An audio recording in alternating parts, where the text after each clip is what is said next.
Our next one here, ignore denials and no follow-up. I mean, we're getting right to the point here, right? So denied claims not followed up or appealed on, lost revenue from write-offs because now so much time has passed by. You're like, well, the only solution I have, I just gonna have to write off this amount, and that's just starts to pile up over time. A lot of money that ends up written off. Lack of tracking system for denial trends. There's ways of doing that with emedics that can solve that. Extended days and accounts receivable. Now too much time has passed by. How many patients are going to be willing to pay up for something when months and months have gone by and they're just now hearing about it too? So that could be a very difficult situation to be in.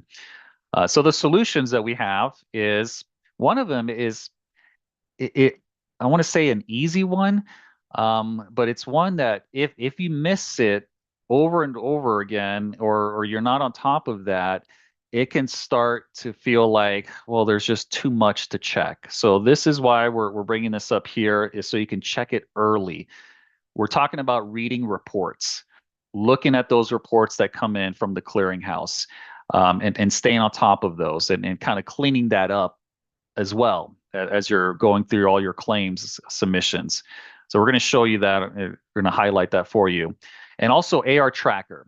We have entire webinars that are dedicated just for AR Tracker. So I'm not going to be able to cover every little detail about AR Tracker, but I'm going to just talk about the benefits of using AR Tracker, and just maybe some simple things to check, because that's what we call an interactive aging report. So some of you might be used to printing out aging reports. The moment the aging report is printed out, if you have staff that are constantly working through the aging, it's already outdated. So the AR tracker is live and it's constantly refreshing as you're going through it, and that can be a way of staying on top of your accounts receivable. So we're going to show those two solutions on how to take care of this billing botch, or so it doesn't become a botch. I told you I like saying that. All right, let's get into Medisoft.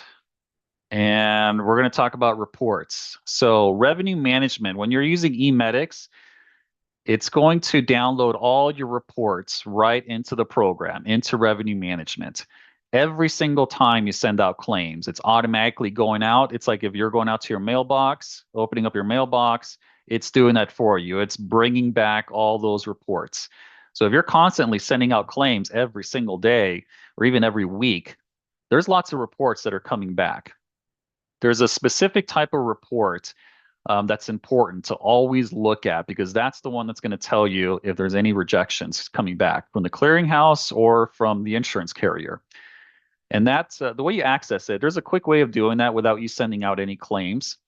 Inside of Medisoft, if you go to activities and then go all the way to the bottom, revenue management, and you select the second one here, revenue management reports, it's going to bring up this screen right here. And this window, I don't have any samples for the claim reports. What you're looking at here is 835 files. These are some demo 835. Those are those electronic EOBs. So if you're signed up for that service, which we also recommend you do to make your payments posting easier, that's going to drop in here. They're labeled 835. And you're also going to receive, every single time you send out claims, you're going to get what's called a 999 report. That's just a functional acknowledgement report. It's like a receipt that says the clearinghouse has your claims. Don't confuse that with that everything is okay and it's telling you there's no problems with your claims, because if you're familiar with the 999, every time you open it up, it says accepted. Every single patient says accepted. That just means it's accepted into their system. That's all. The really important report is your 277. I'll repeat, it's 277. That's called a claim status report. So that report, always open up that report.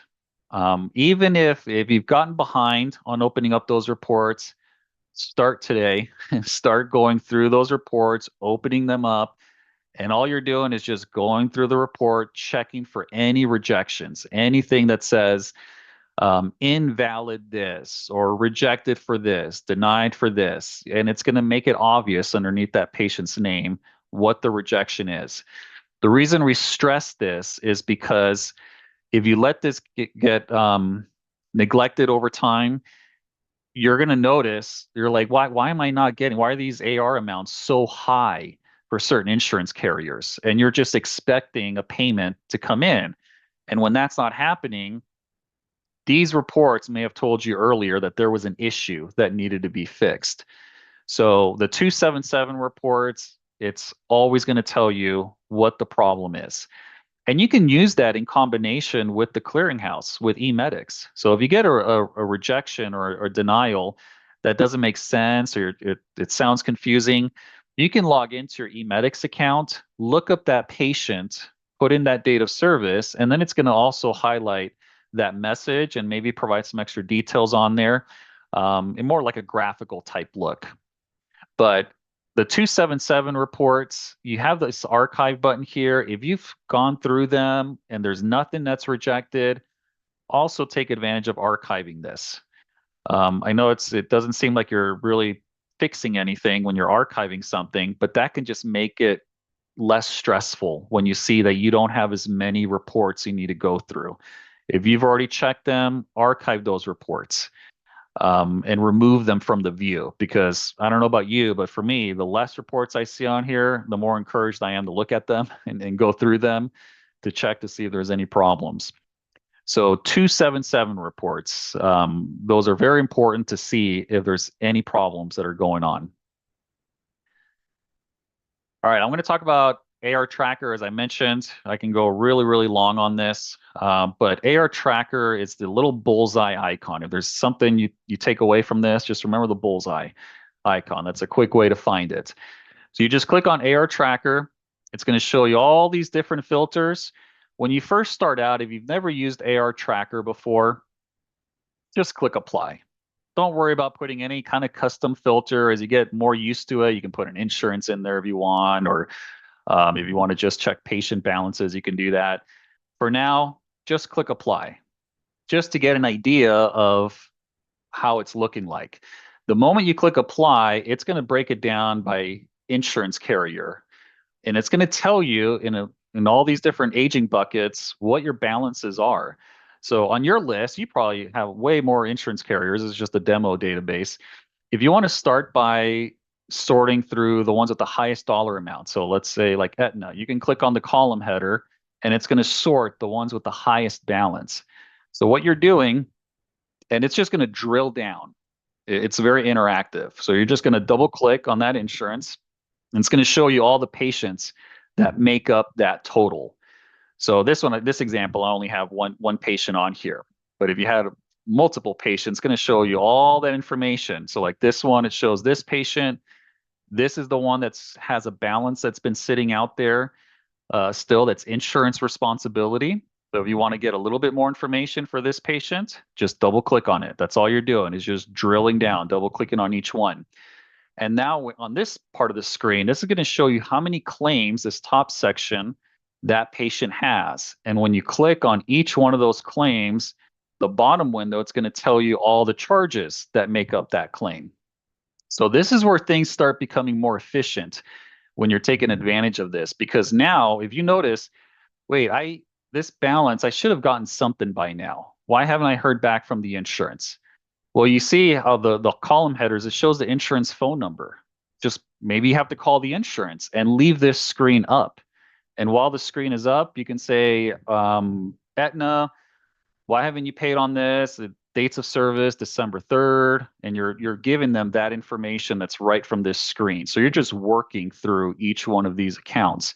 If you need to pull up their case quickly through this screen, all you have to do is just right click on one of those dates of service, click open case, and it's going to go right into that patient's case without you having to open up any other screen. You can just do that right from here. Look up extra information if you need to.